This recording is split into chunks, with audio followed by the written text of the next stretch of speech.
Hello दोस्तों, sentence correction के नई सीरीज में आप सबका स्वागत है। आज हम सेंटेंस करेक्शन के नए कॉन्सेप्ट को सीखेंगे। अगर आपने पिछले वीडियोस को नहीं देखा है तो प्लीज़ ज़रूर देखें। वहाँ मैंने आपको सेंटेंस करेक्शन के कुछ और नए कॉन्सेप्ट्स के बारे में बताया है। और आगे बढ़ने से पहले मैं आपसे रिक्वेस्ट करूँगा, अभी तक आपने चैनल को लाइक और सब्सक्राइब नहीं किया तो प्लीज़ लाइक और सब्सक्राइब करें, शेयर करें। तो सेंटेंस है, in addition to enhance their reputations through strategic use of philanthropy, companies are sponsoring social initiatives to open new markets. इस सेंटेंस में जो रेड कलर का ऑप्शन है उसके बदले हमें A B C D E options को चूज करना है। तो पहले तो हम सेंटेंस के बारे में समझ लेते हैं, क्या सेंटेंस का मीनिंग क्या हुआ। In addition to enhance their reputation through strategic use of philanthropy. In addition to का मतलब के अतिरिक्त होता है। वैसे अनहेंस देयर रेपुटेशन, अपने रेपुटेशन, अपनी प्रतिष्ठा को बढ़ाने के लिए, एनहेंस करने के लिए through strategic use of philanthropy. Philanthropy का मतलब हुआ लोक कल्याण समझ लो आप, या परोपकार समझ लो। मतलब परोपकार के यूज की रणनीति के माध्यम से, स्ट्रेटेजी मतलब स्ट्रेटेजिक यूज ऑफ फिलंथ्रॉपी, लोक कल्याण का प्रयोग करके की रणनीति के माध्यम से अपनी रेपुटेशन को बढ़ाने के अतिरिक्त companies are sponsoring social initiatives. कंपनियां सोशल जो इनिशिएटिव है उनको स्पॉन्सर कर रही है टू ओपन न्यू मार्केट्स, इसलिए अपने नए मार्केट्स को ओपन करने के लिए। तो यही कह रहा है कि कंपनियां जो सोशल इनिशिएटिव्स होते हैं, जो सामाजिक कार्य होते हैं, उनको स्पॉन्सर कर रही है नए मार्केट को ओपन करने के लिए।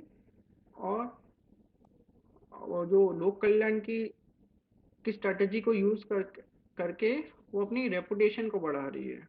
तो सेंटेंस हमें समझ में आ गया कि क्या कह रहा है। अब हम रूल नंबर 1 को फॉलो करते हैं। सेंटेंस के दो पार्ट हैं, कॉमा के पहले का पार्ट और कॉमा के बाद वाला पार्ट। कॉमा के पहले वाले पार्ट को हमें करेक्ट करना है, इसलिए हम कॉमा के बाद वाले पार्ट में एक बार देख लेते हैं, जो कि टेंस चेक करेंगे हम इसमें। Companies are sponsoring means present tense है, जरूर प्रेजेंट कंटिन्यूस है लेकिन प्रेजेंट में हम फोकस कर देंगे। तो फर्स्ट जो सेंटेंस होगा वो भी प्रेजेंट के बारे में बात करेगा। तो यहाँ पे ईडी लगा हुआ है सेकेंड ऑप्शन में, तो हमारे माइंड में जरूर आ जाना चाहिए, फर्स्ट फॉर्म में आना चाहिए। सेकेंड चीज हम देखेंगे, sentence in addition to enhanced. अब ये चीज समझने के लिए आपको रीडिंग की थोड़ी सीखना होगा। इन एडिशन टू के बाद वर्ब की फर्स्ट फॉर्म आईएनजी आती है। वर्ब की फर्स्ट फॉर्म आईएनजी आती है इन एडिशन टू। वर्ब की फर्स्ट फॉर्म आईएनजी है, तो इन एडिशन टू एनहेंसिंग आ सकता है।